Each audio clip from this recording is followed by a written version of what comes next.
The Mughals' creation of a unique syncretic culture under Akbar by blending the religion, art, architecture, and language of other societies was politically effective through unity and legitimization of power.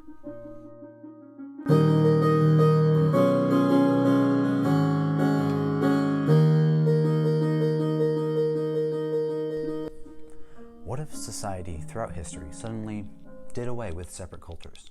What if they took the best parts about everyone and made a common religion and similar styles of art, buildings, words, everything influencing history? These were the thoughts of an empire 450 years ago, and they might sound silly to us now. We are told that diversity is what makes the world beautiful, and yet we can't deny that similarity does tend to bring more strength as people become united. The Mughal dynasty had power from 1526 to 1857 in modern-day India. It was founded by Babur and fell under Bahadur Shah II.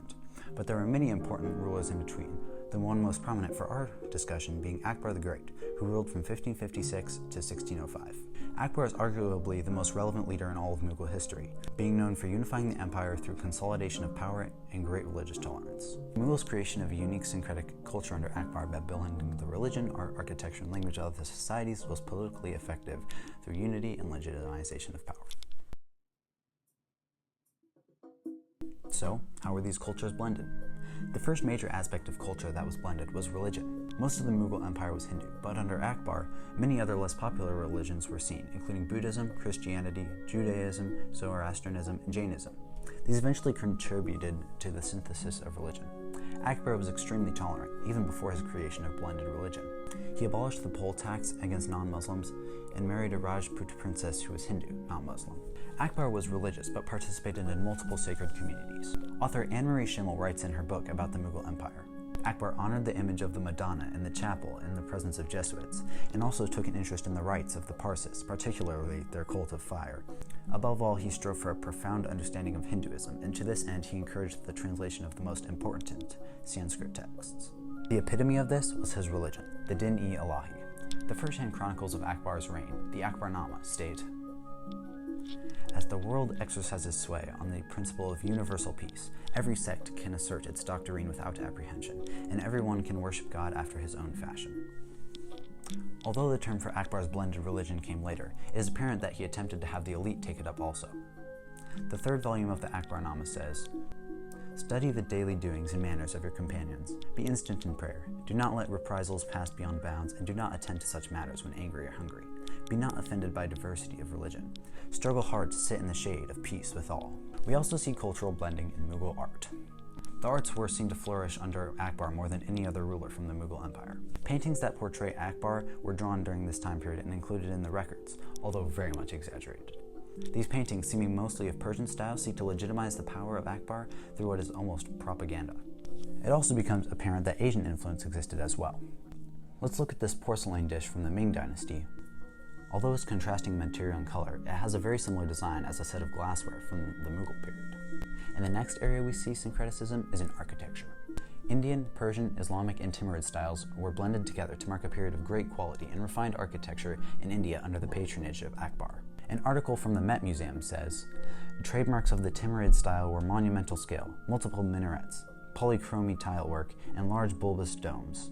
As we look at the Taj Mahal here, it's clearly influenced by this style, as one observes the grandiose magnitude of it, but also the double bulbs atop skinny towers that make it so iconic. Although it was built after Akbar's death by his grandson, the culture that Akbar created would have still been relevant during its construction." And lastly, the Mughal Empire under Akbar blended many languages to form their own. I mean, even the word for Mughal descends from cultures that are baked into their unique civilization, the word Mughal being an Arabization of the Persian word for Mongol. However, it goes much beyond that. A new language, Urdu, was created under Akbar's reign in South Asia, as people in his capital spoke different languages, mainly Persian, Hindi, and Sanskrit were blended together. The Akbarnama even mentioned him using a blend of languages. Akbar had arranged to hold a great circular hunting drive, which is called by a word which is half Arabic and half Persian. Okay, we can see that the cultures were blended, but why? Let's look at the pros and cons of this phenomenon, starting with the positive aspects. Religious syncretism and blended languages was the mechanism that allowed peace, tolerance, and unity within the empire. Akbar wanted to integrate the vast population of Hindus into his empire, so he sought to achieve this through having an effective government system. Tolerating Rajputs and Hindus and allowing them to participate in government strengthened his administration and opened doors to more opportunities. Also, because the other cultures were welcomed into the Mughal tapestry as different threads, they were much less likely to rebel or give trouble against the government, so greater stability was achieved. Legitimization of power was achieved through the blended art and architecture styles. The blended art and architectural styles were also used to show Akbar as a supreme leader. For example, many of the miniatures featured in the Akbarnama highlight his strength and majesty. Hunting with cheetahs is in great detail paints a picture in citizens' minds that they have a powerful leader. And as with many other rulers at that time, Akbar legitimized his power through commissions of grand architecture, such as the fort at Agra and the town of Fatehpur Sikri.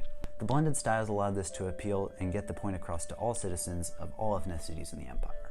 However, not everything was good about this. Some people didn't appreciate his extreme religious tolerance and were against it. Many of the upper class were not happy. But here's the important truth. Syncretism didn't mean that everybody was unified or that the Din-e-Ilahi became a mass religion. However, these things did function to stabilize the empire, unlike the previous rulers and those to come. In all, it's undeniable that Akbar's use of syncretism over the Mughal Empire was politically effective. However, it's important to recognize that some people thought he went too far in tolerance, starting to blend cultures with the vision of unity. So, although this claim stands, we're now invited to question: to what degree was it morally correct to sacrifice the individuality of cultures for unity and political stability?